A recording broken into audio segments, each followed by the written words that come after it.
एक भोंदू रहता था, पर वो इतना सीधा था कि सब प्यार से उसको भोंदू ही बुलाते थे। गायों की सेवा करता था और जिस आश्रम में रहता था वहां के गुरुदेव शाम को प्रवचन करते थे तो सबसे पीछे बैठ के सुनता था। भोंदू को लगता था गुरुजी जो बोल रहे हैं ये बिल्कुल सत्य है, इसमें कोई झूठ नहीं है। एक दिन गुरुजी प्रवचन करते हुए बोले, यमुना के पल्ली पार भांडीर वन में ठाकुर जी गैया चराने आए। भांडीर वन का नाम सुनते भोंदू कान खड़े हो गए। बोले भांडीर वन तो मैं जाता हूं गैया लेके, मुझे तो कभी मिले नहीं वहां पे। अरे मुंह में ही कमी होगी, मुंह में ही सामर्थ्य नहीं होगी उनको देखवे कि मैं ही नहीं देख पाए होंगे, वो तो आते होंगे वहां पे, मुझे ना दिखे होंगे। भोंदू ने पहली बार जिज्ञासा करी, गुरुदेव ठाकुर जी दिखते कैसे हैं? तो गुरुदेव भी हंस गया, अच्छा भोंदू पूछ रहा है, बैठ जाओ बताते हैं। मोर मुकुट पहनते हैं ठाकुर जी, और बोले 2 कान हैं लेकिन कुंडल एक ही पहनते हैं। ठाकुर जी ऐसे पुष्प तोड़ के कान के ऊपर लगा लेते हैं, दोनों कानों में एक ही कुंडल को फेर फेर के पहनते। ठाकुर जी पीली पीतांबरी, ऐसी ठाकुर जी पीली पहनते, पीली पीतांबरी। माला कैसी पहनते हैं? आती है। ठाकुर जी ऐसी पहनते हैं पूरी पैरों तक जाए। गुरु जी कह रहे हैं तो निश्चित है भांडीर वन में आते हैं ठाकुर जी।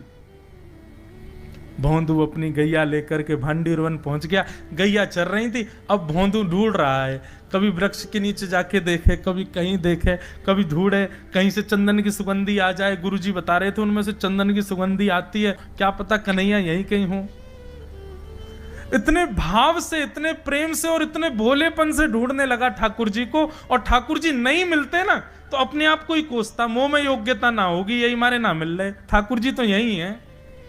गुरु जी की बात गलत नहीं है, ठाकुर जी तो यही है। उसके उस सहज भाव पर, उसके उस सरल भोंदू पने पर ठाकुर जी रीझ गए। और इतने में ही भोंदू हताश निराश उदास बैठा था, खुद को कोस रहा था, मुंह में योग्यता ना है, मुंह ठाकुर जी मिलना है रहे। इतने में ही देखा सामने से असंख्य गायों का झुंड आ रहा है। तभी देख रहा है भोंदू पीतांबरी पहनी है, गले में वैजंती माला धारण की है, सिर पर पाग पहनी है, एक कान में कुंडल है, मंद मंद मुस्कुरा करके दतुइयां दिखा रहे हैं, कटाक्ष नेत्रों से कभी इधर देख रहे हैं कभी उधर देख रहे हैं, अपनी वेणु को कमर में कस करके गैयाओं के गले में गलवैयां डाल करके श्याम सुंदर भोंदू की तरफ चलते भय आ रहे हैं। ये दृश्य देख करके हाथ पांव कांपने लगे भोंदू के। उसको लगा मेरे पास तो आएंगे ही नहीं है, वहीं से मुड़ जाएंगे, अब मैं उनके पास जाके उनको असहज नहीं करूंगा, यहीं से देख लूं, यहीं से प्रणाम कर लूं। लेकिन जैसे जैसे प्रणाम करके ऊपर देखता ठाकुर जी और पास आ रहे हैं, और पास आ रहे हैं, और पास आ रहे हैं। जैसे ही ठाकुर जी आकर के बैठे, भोंदू के पास शब्द नहीं है, हाथ पैर कंपित हो रहे हैं, उसको सूझ ही नहीं रहा करूं क्या मैं, इनके लिए क्या बिछाऊं, कहां बैठाऊं। ठाकुर जी ने अपने आप ही भोंदू के गले में हाथ डाली, अरे तेरा नाम कहा है? जैसे ही ठाकुर जी ने नाम पूछा, भोंदू अपना ही नाम भूल गया, बोले मुझे याद ही नहीं मेरा नाम क्या है, पर प्रेम से सब लोग मुझे भोंदू बुलाते हैं। अब तो भोंदू नाम सुनते ही ठाकुर जी ताली दे दे के हंसने लगे, तेरा नाम भोंदू है? बोले हाँ मेरा नाम भोंदू है। और ठाकुर जी आपको अच्छा लगा? बोले हाँ बहुत अच्छा लगा। आपको नाम कहा है? ठाकुर जी बोले तुम वो ना जाने? बोले जानू तो ना हूं, लेकिन गुरुजी ने जैसा रूप बताया वैसा ही है आपको, तो आप कहीं नंदनंदन तो नहीं हो? ठाकुर जी बोले हाँ मैं नंदनंदन नहीं हूं, यशोदा जी को लाला, नंद जी को लाला। भोंदू बोलो जय हो भगवान, आज आपके दर्शन है गए। गुरु जी और सब बालकन को तो आप शायद रोज ही मिलते होंगे, लेकिन मैं ही अभागो, मुंह को आप आज ही मिले हो। ठाकुर जी बोले अब चल बात मत बनावे, जल्दी कछु खवा, मुंह को भूख लग रही है। भोंदू एक कपड़े में रोटी बांध के उसमें मिर्च और गुड़ रख करके लेके गया। 2 रोटी थी, भोंदू ने जैसे खोली, एक रोटी ठाकुर जी के सामने धर दी, एक अपने पास रख ली, बोले मैं भी तो खाऊंगा। ठाकुर जी ने बढ़िया रोटी ऐसे घुमाई और प्रेम से गुड़ खामे और रोटी पान लगे प्रेम से, और ठाकुर जी तो चप चप करके नेक देर में पा गए। भोंदू तो भूल ही गया, मुंह खानो भी वो ठाकुर जी को ही देख रहा है। ठाकुर जी बोले और जोर की भूख लगी, ला अपनी रोटी दे दे। भोंदू बोलो मुंह को भी भूख लगी है। बोले अच्छा चल आधी आधी खा ले, या मैं आधी तू खा ले आधी मैं खा लूं, दोनों खा लिए। कल तो नेक्स्ट से ज्यादा सी रोटी ले आइयो, भूख ज्यादा लगे, और सुन यही समय आइयो, मिलूंगा कल भी तोते। ठाकुर जी अपने मार्ग पर चले गए। भोंदू इतना प्रसन्न है, बोले आज मुंह को ठाकुर जी मिल गए। गुरुदेव के प्रवचन का समय होगा, भोंदू पीछे जाके बैठ गया, अपने गुरुदेव को प्रणाम करे, इनकी कृपा से ठाकुर जी मिले। उसने किसी को नहीं बताया, उसको लगा सबको ही मिलते हैं भगवान, मुझे ही मिले हैं बहुत दिन बाद।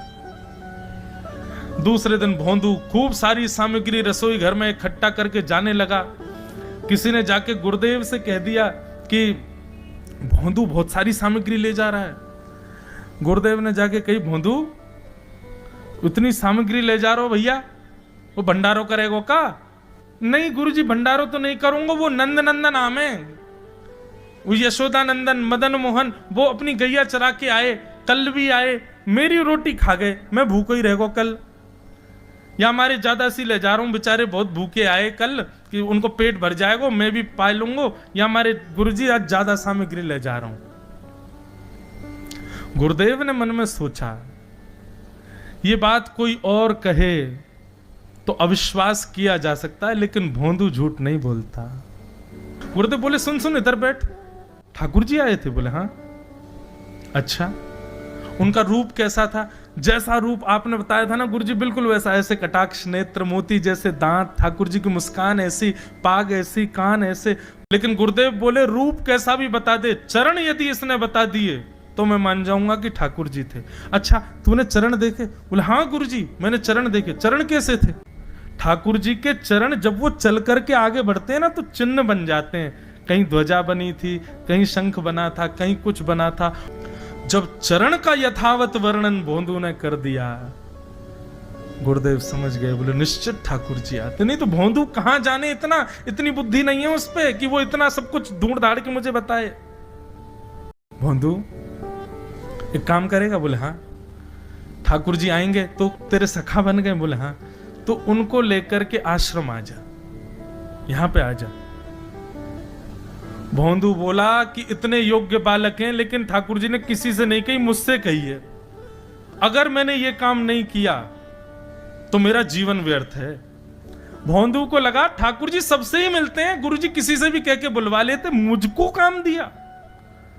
भोंदू ने तो उसको अपने हृदय में ले लिया, अब ये काम मुझे करना है। बोले गुरु जी मैं वचन दे के जा रहा हूं, ठाकुर जी को मैं लेके आऊंगा। भोंदू वन में चला गया। अब तो उसको मिलने की भी एक्साइटमेंट नहीं है और कोई उसके मन में भाव ही नहीं है, उसको ये है बस ठाकुर जी को मैं ले जाऊं। जा करके बैठा, ठाकुर जी अपनी गैया चराते भये, बढ़िया सुंदर एक डंडा पर हाथ टांगे भये ठाकुर जी आए। रूप देख करके फिर से भावुक हो गया भोंदू। ठाकुर जी आकर के बैठ गए। बोले चल जल्दी निकाल रोटी, भूख लगी है मुंह को। जय जय, एक प्रार्थना करूं? बोले करो। आप मेरे संग मेरे सखा हो ना आप? बोले हाँ तेरो सखा हूं, तो मेरी बात मानोगे? बोले कहा, आप मेरे संग आश्रम चलो गुरु जी के पास। ठाकुर जी रोटी पाते जा रहे, ठाकुर जी ने अनसुनी कर दी बात। बोले जय जय कछु कहो ना, आप चलोगे ना? ठाकुर जी बोले हम तेरे सखा हैं, तेरे गुरु जी के सखा नहीं है। तू मोते मिल, तू मेरे संग खा, तू मेरे संग रहे, तू कछु कर, तो कुछ सब अधिकार है, लेकिन ये हम गुरु जी ते मिल बातें मिल ये सब हम नहीं करेंगे। हम बस तेरे सखाएं तो ये जाने और कोई ये ना जाने। ए जय जय ऐसे मत कहो ना, वे नहीं बताते तो मैं तो आपको देख ही नहीं पाता, मैं तो आपको जानता ही ना हूं। उनने ही तो मुझको बताई कि आप भांडीर बनाते हो, आपका रूप ऐसा है, उनने कृपा करके मुझको आपसे मिलवाए हो, वही हमारी मित्रता के मूल आधार हैं, उनसे तो मिलवे चलो ना। ठाकुर जी बोले देख ज्यादा जिद मत करे, हमने तो उसे एक बार कह दी हम नहीं जाएंगे नहीं जाएंगे नहीं जाएंगे। लाओ ये मिर्च गुड़ सब दो, ये सब गुरु जी को, ये भी मत खाओ। और सुनो, यदि हमारे गुरु जी से आपको प्रेम नहीं है तो हमको आपसे प्रेम नहीं है। कल ते अपनी गैयान को लेकर कहीं और चरावे जाओ, होंगे तुम नंदन नंदन अपने गांव के, मेरे गुरु जी के पास नहीं जाओगे। और सुनो, ये मुंह में जो रोटी रखी जाओ को उगल ले आओ, ये भी गुरु जी की रसोई में बनी है, हमारे गुरु जी से नहीं मिलेंगे। ठाकुर जी बोले अरे भोंदू ने रुक तो, नहीं नहीं नहीं अब तो मैं सुनूंगा ही नहीं, आपने ऐसे कैसे कह दी नहीं जाएंगे, 3 बार नहीं जाएंगे नहीं जाएंगे। और ये भांडीरवन मेरो है, मैं यहां गैया चरावे आऊं, कल से अगर तुम और तुम्हारी गैया दिख गई मुंह को तो तुम्हारी गैयान को लेके मैं चलो जाऊंगा आश्रम, फिर तुम्हारी मैया बाबा तुमको मारेंगे। ठाकुर जी बोले अरे भोंदू इतना नाराज? बोले यदि मुंह से मित्रता रखनी है तो मुंह को वचन देना पड़ेगा कि आप आश्रम चलोगे, और अगर आपने फिर से नहीं कही तो मैं जा रहा हूं वापस, और कभी आपको मुख नहीं देखूंगा, अपना मुख नहीं दिखाऊंगा। ठाकुर जी बोले इस मुख को देखने के लिए या संग के लिए लोग पता हो तो कितनी तपस्या करें। बोले जो तपस्या करें उनको मुबारक तुम, मोको ना चाहिए, मोह ना मिलनो तुमते, मोह कोई गरज ना पड़ रही तुमते, आज तक नहीं मिले, कल ही तो मिले हो मोते, वो भी गुरुदेव की कृपा से मिले हो, जाओ मत मिलियो, मोह ना चाहिए तुम। ठाकुर जी बोले मैं तो ना जाऊंगा, मैं तो तेरे पास ही रहूंगा। बोले तुम मत जाओ, मैं जा रहा हूं। कि जाने लगा वापस। भोंदू, ठाकुर जी पुकार रहे हैं भोंदू को, मानो जैसे त्रिलोकी लेके जा रहा है वो ठाकुर जी के, जैसे मानो पूरा ऐश्वर्य ठाकुर जी का ले जा रहा हो। अरे भोंदू ने रुक तो जा। लेकिन जब भोंदू दिखना बंद हो गया, हमारे ठाकुर जी विचलित हो गए।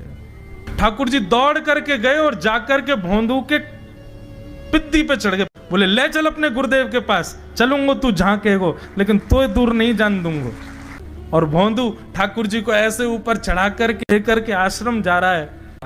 गुरुदेव आकर के खड़े हो गए और मन में बस विचार कर रहे थे, हाथ पांव कांप रहे थे। बोले ठाकुर जी आएंगे कि नहीं। इतने में ही भोंदू आया और तभी देखा भोंदू के पिद्दी पर ठाकुर जी टंगे भय आ रहे हैं।